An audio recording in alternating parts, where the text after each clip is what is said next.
विद्युतशीलता और चुंबकशीलता में संबंध।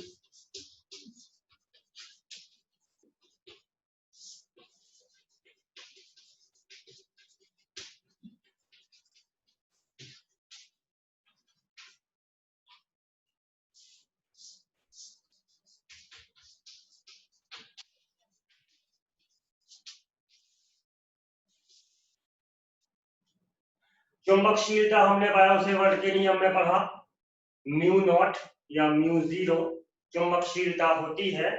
और हमने आपको मतलब बताया था जितने चुंबकीय क्षेत्र को कोई माध्यम अपने में से गुजरने देता है, नहीं रोकता है या गुजरने देता है, उसको बोलते हैं चुंबकशीलता या म्यू जीरो। उस कांस्टेंट का एक मान हमने आपको बताया था, mu zero upon 4 pi equal to 10 to the power -7। ये चुंबकशीलता होती है म्यू जीरो या म्यू नॉट, कुछ भी पढ़ सकते हैं इसके लिए।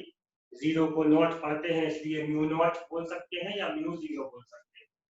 ठीक है, फर्स्ट चैप्टर में आपने विद्युतशीलता के बारे में पढ़ा था। विद्युतशीलता वो होती है जितना विद्युतीय क्षेत्र कोई माध्यम अपने अंदर ऑब्जर्व कर लेता है, उसको आगे नहीं जाने देता है, वो होती है विद्युतशीलता। उसका कांस्टेंट बना था 1/4 पाई एप्सिलॉन नॉट और इसका मान था 9 × 10⁹। ये दो कांस्टेंट्स हमने अभी तक पढ़े हैं, एक विद्युत क्षेत्र के बारे में विद्युतशीलता वाला कांस्टेंट और एक धारावाही चालक के परितः चुंबकीय क्षेत्र वाला चुंबकशीलता वाला कांस्टेंट। अब इन दोनों कांस्टेंट्स में एक बड़ा इंटरेस्टिंग रिलेशन है, एक संबंध है, जिसके द्वारा हम एक बहुत महत्वपूर्ण घटना की ओर चलते हैं। थोड़ा इसको देखो, ये म्यू नॉट अपॉन 4 पाई की वैल्यू है, ये 1/4 पाई एप्सिलॉन नॉट की वैल्यू है। साथ में आप नोट भी करते जाओ। इस इक्वेशन को इस इक्वेशन से डिवाइड कर दिया जाए, म्यू नॉट अपॉन 4 पाई को डिवाइड कर दिया 1/4 पाई एप्सिलॉन नॉट से, तो ये इससे डिवाइड हो जाएगा 10 to the power -7 upon 9 × 10 to the power 9।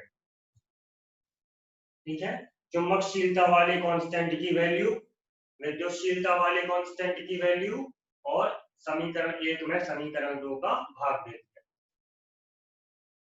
अब जब इस संख्या में इस संख्या से भाग दिया जाएगा, तो यदि हम इसको गुणा में लिखते हैं तो ये संख्या पलट जाती है।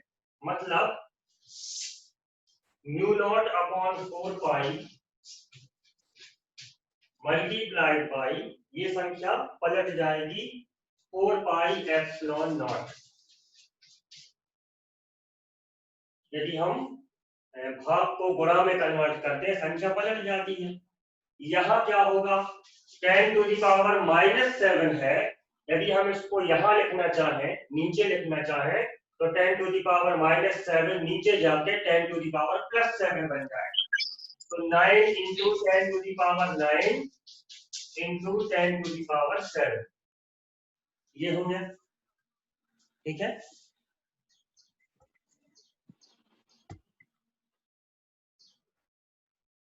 ये 4 पाई कैंसिल, यहां बचता है म्यू नॉट एप्सिलॉन नॉट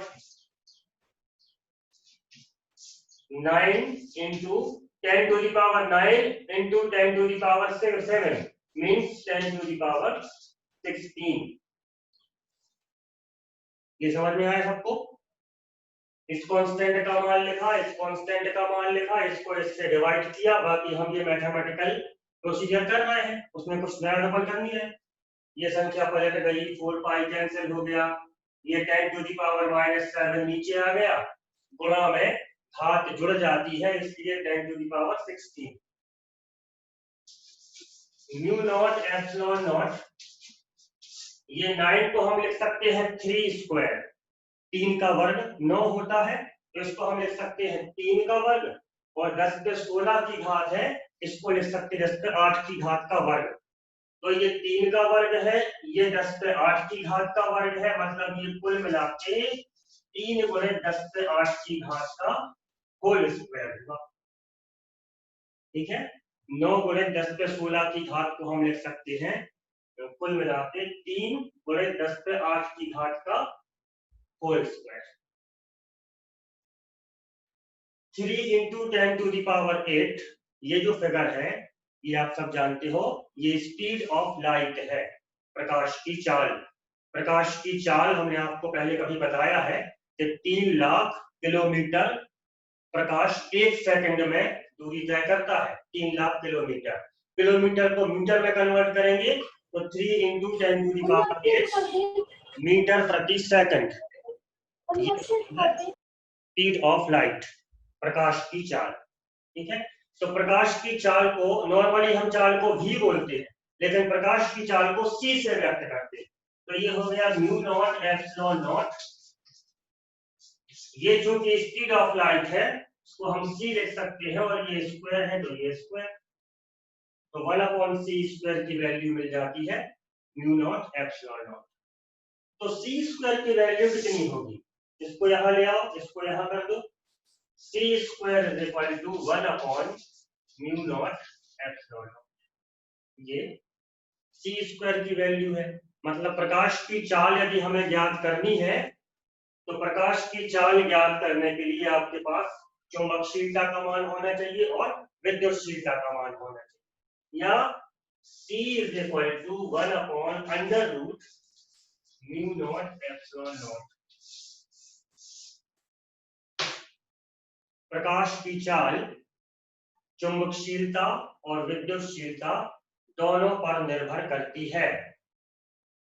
ठीक है, मतलब ये हुआ कि जो प्रकाश है, सूर्य से आने वाला जो प्रकाश है, सूर्य से आने वाला प्रकाश विद्युत क्षेत्र और चुंबकीय क्षेत्र दोनों से मिलकर बनता है। ये हम निष्कर्ष यहाँ प्राप्त किया कि सूर्य का प्रकाश, ठीक है, सनलाइट में विद्युत क्षेत्र भी उपस्थित होता है और चुंबकीय क्षेत्र भी उपस्थित होता है। इसलिए प्रकाश तरंगों को आगे जाके हम अभी स्टडी करेंगे। प्रकाश तरंगों को विद्युत चुंबकीय तरंगें कहते हैं। विद्युत चुंबकीय तरंगें क्यों कहते हैं, क्योंकि प्रकाश में चुंबकीय क्षेत्र भी होता है और विद्युतीय क्षेत्र भी होता है। समझ आया? चुंबकीय क्षेत्र वृत्तीय गति कराता है और विद्युत क्षेत्र स्पीड को बढ़ाता है, आगे की ओर बढ़ाता है। तो दोनों क्षेत्रों से मिलकर प्रकाश बनता है, इसलिए प्रकाश तरंगों को विद्युत चुंबकीय तरंगें कहते हैं। अभी अपने एक दो टॉपिक्स के चैप्टर्स के बाद एक चैप्टर आपको मिलेगा, उस अध्याय का नाम होगा विद्युत चुंबकीय तरंगें। वहां पे हम इसको फिर से एक बार स्टडी करेंगे, लेकिन अभी से हमने उसको बता दिया आपको ताकि आपके मन में एक ऐसी अवधारणा रहे कि प्रकाश तरंगों को हम कहते हैं विद्युत चुंबकीय तरंगें। क्यों कहते हैं? क्योंकि प्रकाश की चाल निकालने के लिए आपको इन दोनों की आवश्यकता होगी। इसका मतलब प्रकाश में विद्युत क्षेत्र भी होता है और चुंबकीय क्षेत्र भी होता है। ठीक है, इस बात को नोट कर लो नीचे। अब इसके लिए आगे देखते हैं। जैसे फर्स्ट चैप्टर में आपने कूलॉम का नियम पढ़ा था, और कूलॉम के नियम को पढ़ने के बाद उसके दो अनुप्रयोग थे, अक्षीय स्थिति में तीव्रता और निरक्षीय स्थिति में तीव्रता। उसी प्रकार इस टॉपिक में, इस चैप्टर में बायो सेवर्ट का नियम हमने पढ़ा, और अब बायो सेवर्ट के नियम के दो अनुप्रयोग हम देखेंगे। पहला कुंडली की अक्ष पर तीव्रता और दूसरा कुंडली के केंद्र पर तीव्रता। लेकिन इन दोनों को पढ़ने के पहले थोड़ा हम कुंडली के बारे में समझ लें कि कुंडली क्या होती है, उसमें विद्युत धारा किस प्रकार से फ्लो होती है और उसका चुंबकीय क्षेत्र किस प्रकार से बनता है। तो उन टॉपिक्स को बाद में देखेंगे। पहले आप ये देखो कि धारावाही वृत्तीय कुंडली,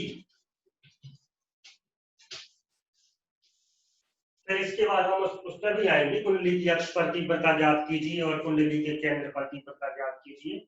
वो दोनों बायो सेवर्ट के नियम के अनुप्रयोग हैं, उनमें हमें बायो सेवर्ट का नियम यूज करना है और फिर तीव्रता ज्ञात करनी है। लेकिन वो बहुत दूर की बात है, पहले हमको जो बातें आप बता रहे हैं पहले आप उनको ध्यान रखो और साथ साथ में नोट करते जाना जो भी आपको लगे नोट करने लायक बात।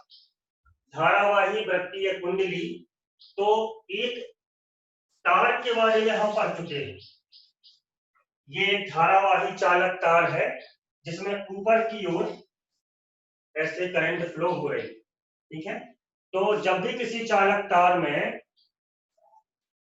विद्युत धारा प्रवाहित होती है तो ऑर्स्टेड ने बताया था कि इसके परितः एक चुंबकीय क्षेत्र निर्मित हो जाता है, और उस चुंबकीय क्षेत्र का मान ज्ञात करने के लिए अपने पास फ्लेमिंग का दाएं हाथ का नियम है कि दाएं हाथ से उस पेन को ऐसे पकड़ो और अंगूठा हमेशा रखो जहां पे करंट जा रही है, ठीक है, ये नियम। और इसके बाद जो आपने आगे पढ़ा था, यदि यहाँ से कोई आवेश आएगा, यदि यहाँ से कोई आवेश आएगा तो फ्लेमिंग के बाएं हाथ के नियम के अनुसार जाएगा। यदि यहाँ से आवेश आएगा तो ये मध्य बताए कि इससे अब मरना है उसके लिए, तो वो नियम बाएं हाथ का नियम क्या बताता है, कोई आवेश आके कहां से जाएगा वो अलग मैटर है। और दाएं हाथ का नियम क्या बताता है कि ये करंट है ऊपर की ओर, तो इस तार का चुंबकीय क्षेत्र ऐसा होगा, जहां आपकी अंगुलियां घूमी है वो, ठीक है। अब आपको एक और नियम बता रहे हैं, ये दोनों नियमों का मिश्रण है, चाहे फ्लेमिंग का दाएं हाथ का नियम कह लो, चाहे फ्लेमिंग का बाएं हाथ का नियम कह लो। यदि आपको ये दो नियम याद नहीं रखना, एक नियम याद रखो, केवल एक सिंपल सा नियम, और वो है दाएं हाथ की हथेली का नियम। दाएं हाथ हथेली का नियम क्या है, देखो जरा, जैसे ये एक तार है, तो हम अपने दाएं हाथ को ऐसा फैलाते हैं, पाम को हथेली को फैलाते हैं और अंगूठा ऊपर की ओर करते हैं क्योंकि विद्युत धारा ऊपर की ओर जाए। और यदि विद्युत धारा नीचे की ओर जा रही होती तो अंगूठा हम नीचे कर लेते, यदि विद्युत धारा दाईं ओर जा रही होती तो हम अंगूठा दाईं ओर कर लेते, ठीक है। यदि विद्युत धारा बाईं ओर जा रही होती तो अपने अंगूठे को हम ऐसे कर लेते, ये अंगूठा बाईं ओर हो गया। तो अंगूठा भर आपको अपना सेट करना है, जहां भी करंट जा रही है, ऊपर जाए तो इस प्रकार से अंगूठा, नीचे जाए तो ऐसा अंगूठा, दाईं ओर जाए तो ऐसा अंगूठा, और बाईं ओर जाए तो ऐसा अंगूठा, ये हो गया, ठीक है। तो ये अपने हाथ को आप किसी प्रकार से भी सेट कर सकते हो, अपने अंगूठे को करंट डायरेक्शन में रखो, उसके बाद अपनी अंगुलियों को थोड़ा सा ऐसे मोड़ो, ये थोड़ा सा, ये दिख रहा है आपको, ये अपना हाथ है, ये थोड़ा सा मोड़ा, तो ये आपको बता देगा कि इसका विद्युत चुंबकीय क्षेत्र कहां बनेगा। देखो ये है, ये हमने अंगूठा किया और ये अंगुलियां थोड़ी सी मोड़ी, तो क्या होगा, इस प्रकार का चुंबकीय क्षेत्र बनेगा, मतलब ऐसे जाएगा और ऐसे आ जाएगा, यहाँ से आवेश जाएगा और यहाँ से आवेश बाहर आ जाएगा। इसमें देखिए, ये हमने अपना अंगूठा नीचे किया क्योंकि धारा नीचे की ओर जा रही है, अपनी अंगुलियों को ऐसे मोड़ा, तो क्या बता रहा है डायरेक्शन, ये यहाँ से जाएगा आवेश और घूम के यहाँ से निकलेगा, ठीक है। हमने बताया था आपको एक बार, यहाँ से जाएगा मतलब यहाँ पे क्रॉस, और घूम के यहाँ निकलेगा मतलब यहाँ पर डॉट, ठीक है। इसमें देखो अंगूठा अपना कहाँ पर सेट करना है, ऐसा ना ऐसा, ये जहां करंट है वहां पर सेट कर लो और अंगुलियों को थोड़ा सा मोड़ लो तो पता पड़ जाएगा कि ऐसे जाना है और यहाँ से आना है। तो यहाँ पे क्या निशान आएगा, बताओ, गेस करो, नीचे क्रॉस का और ऊपर बिंदी का। यहाँ से आवेश जाएगा और घूम के यहाँ से आएगा, और यहाँ हमने देख लिया, ये यहाँ से निशान आवेश जाएगा और यहाँ से बाहर निकलेगा, ऐसा, ठीक है। तो ये नियम सब जगह लग जाता है, तो उन दो नियमों को लगाना हो चाहे ना लगे, इसको जरूर ध्यान रखो, ये वाला नियम हमें हमेशा काम में आने वाला है। अपने हाथ के अंगूठे को सेट कर लो, केवल अंगुलियों को थोड़ा सा मोड़ो तो समझ में आ जाएगा किस प्रकार का चुंबकीय क्षेत्र बन रहा है। तो ये हम पढ़ चुके हैं तार के बारे में।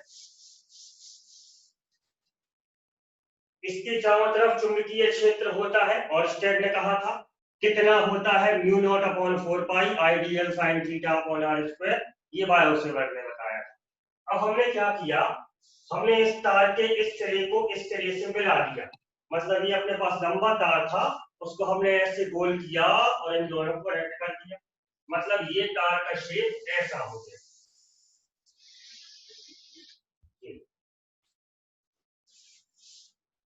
एक तार को लेके हमने ऐसे गोल कर दिया, तो इस चीज को बोलेंगे धारावाही, क्योंकि ये तार था पहले, उसमें करंट थी, वो करंट ऊपर की ओर जा रही थी, अब हमने इसको ऐसे लाके यहां मिला दिया, तो ये करंट अभी फ्लो हो रही है इसमें, ठीक है। एक कहीं कनेक्शन ऐसे ये टूटा होगा, है ना। नहीं तो फिर क्या हो जाएगा, राउंड पूरा होगा तो दिक्कत बन जाएगी। तो ये थोड़ा कनेक्शन यहाँ पर टूटा हुआ है, हमें तार को लाकर उसमें जोड़ना नहीं है, थोड़ा सा गैप रखना है ताकि उस कनेक्टर मिल ना पाए आपस में। तो खैर उससे मतलब नहीं है। ये एक धारावाही तार था, इसको हमने सर्कुलर शेप में मोड़ दिया तो ये क्या बन गई, धारावाही, क्योंकि इसमें करंट है, वृत्तीय जो कि इसके शेप को बताता है, और इसका नाम होता है कुंडली। इसको हम इंग्लिश में कॉइल कहते हैं, coil. Current carrying circular coil. Current carrying मतलब धारावाही, वृत्तीय मतलब सर्कुलर, कुंडली मतलब कॉइल। तो सी सी सी सी करंट कैरिंग सर्कुलर कॉइल, ये है धारावाही वृत्तीय कुंडली।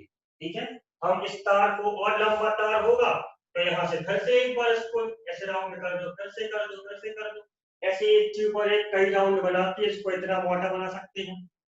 ठीक है, तो ये ज्यादा फेरों वाली कुंडली बन जाएगी। कितनी बार उसको आपने ऐसे ऐसे राउंड किया है उतने फेरे उस कुंडली में हो सकते हैं। इस कुंडली में चूंकि ये पहले तार था और इस तार के परितः एक चुंबकीय क्षेत्र था, अब ये तार इस शेप में है तो इसके परितः भी एक चुंबकीय क्षेत्र होगा, निश्चित रूप से होगा। तो इसका चुंबकीय क्षेत्र कैसा होगा उसको थोड़ा आप देखिए। ये कॉइल है जिसमें ऐसे करंट फ्लो हो रही है, और हम यहाँ पर एक और कॉइल बनाते हैं जिसमें ऐसे करंट फ्लो हो रही है। करंट फ्लो या तो ऐसे होगी या फिर ऐसे होगी।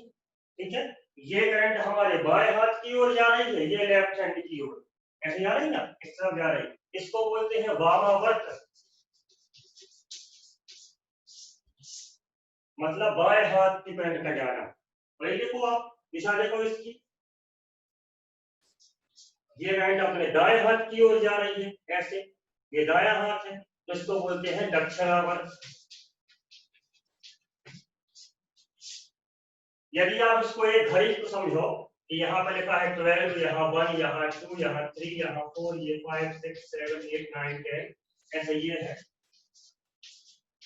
यदि हम इसको एक घड़ी माने तो घड़ी के कांटे किस तरफ चलते हैं, पहले 12, फिर 1, फिर 2, फिर 3, मतलब किस प्रकार चलते हैं, ऐसा ही इसमें। तो जिस तरफ घड़ी के कांटे जाते हैं वहीं करंट भी जा रही है। देखो आप ये कांटे भी इस तरफ जाते हैं, करंट भी इस तरफ जा रही है। तो दक्षिणावर्त को हम इंग्लिश में कहते हैं क्लॉकवाइज। क्लॉकवाइज मतलब घड़ी की सुइयों के जैसा। ये वामावर्त है, करंट यहाँ जा रही है जबकि कांटे इस तरफ जाते हैं। पहले घड़ी में 12 बजते हैं, फिर 1 बजता है, फिर 2 बजते हैं, फिर 3। डायरेक्शन ये होती है। करंट क्या बोल रही है, करंट इस तरफ 12 के बाद 11 पे जाएगी, फिर 9 पे, मतलब ये घड़ी से उल्टा चल रहा है। ये करंट घड़ी के प्रतिकूल है, इसलिए इसको बोलते हैं एंटी क्लॉकवाइज। तो किसी धारावाही वृत्तीय कुंडली में विद्युत धारा दो प्रकार से फ्लो हो सकती है, या तो क्लॉकवाइज फ्लो होगी या एंटी क्लॉकवाइज फ्लो होगी। ये सबको समझ में आ गया। अब देखो इसका चुंबकीय क्षेत्र कैसा होगा और इसका चुंबकीय क्षेत्र कैसा होगा। तो हम उसके लिए क्या करेंगे, दाएं हाथ की हथेली का नियम। अपने दाएं हाथ को यहाँ पे सेट कर दो, अंगूठा किस तरफ, यहाँ पे जहां करंट जा रही है ये, और अंगुलियों को मोड़ेंगे तो आपको समझ में आ जाएगा करंट कोई आवेश यहाँ से जाएगा और इसके अंदर से निकलेगा। देख लो आप, कहीं भी आप चेक कर लो, यहाँ पे चेक करो, ये हमने अंगूठा इस तरफ किया, अंगुलियों को मोड़ा तो यहाँ से जाएगा और यहाँ से निकलेगा। यहाँ पे आप चेक कर लो, नीचे अंगूठा किया, अंगुलियों को मोड़ा, यहाँ से जाएगा, यहाँ से निकलेगा। मतलब हर कंडीशन में क्या मिल रहा है, इसके अंदर से आवेश बाहर आएगा या अंदर जाएगा। चेक करो, ये क्या होगा, बाहर से अंदर। बाहर आएगा। मतलब यहाँ पे क्या लगाएंगे हम, बाहर डॉट। डॉट। समझ आया। अब इसको देखो एंटी क्लॉकवाइज में क्या होता है, ये हमने इसको अंगूठे कहाँ किया, जहां करंट है, ये किया। अब देखो क्या बता रहा है, यहाँ से जाएगा और बाहर से यहाँ निकलेगा। ठीक है, यहाँ पे चेक कर लो, अंगूठा ऊपर की ओर करके अंगुलियों को मोड़ो, कैसा बता रहा है, ये मतलब यहाँ से जाएगा और यहाँ से निकलेगा, यहाँ से क्या हो रहा है, प्रवेश कर रहा है। यहाँ पे आप चेक कर लो, अंगूठा दाईं तरफ करो, अंगुलियों को मोड़ो, ये बता रहा है नीचे से जाएगा ऊपर से आएगा। हाँ, मतलब हर कंडीशन में यहाँ से आवेश जाएगा और यहाँ से निकलेगा, यहाँ से निकलेगा, चाहे यहाँ से कहीं से निकले, लेकिन अंदर तो इसकी आवेश यहाँ से जाएगा और इसके अंदर से आवेश निकलेगा। दो बार के लिए दाएं हाथ की चली का नियम लगाया, तो यदि एंटी क्लॉकवाइज करंट बहती है तो उसके केंद्र में चुंबकीय क्षेत्र अंदर की ओर जाता है, और यदि क्लॉकवाइज करंट बहती है तो उसके केंद्र से आवेश बाहर निकलता है। समझ आया? अब देखो, ये एक चुंबक है, स्थायी चुंबक। यदि हम इसकी बल रेखाएं बनाएं तो ये बल रेखाएं एन से बाहर की ओर निकलती हैं और एस से घूम के एस में प्रवेश करती हैं।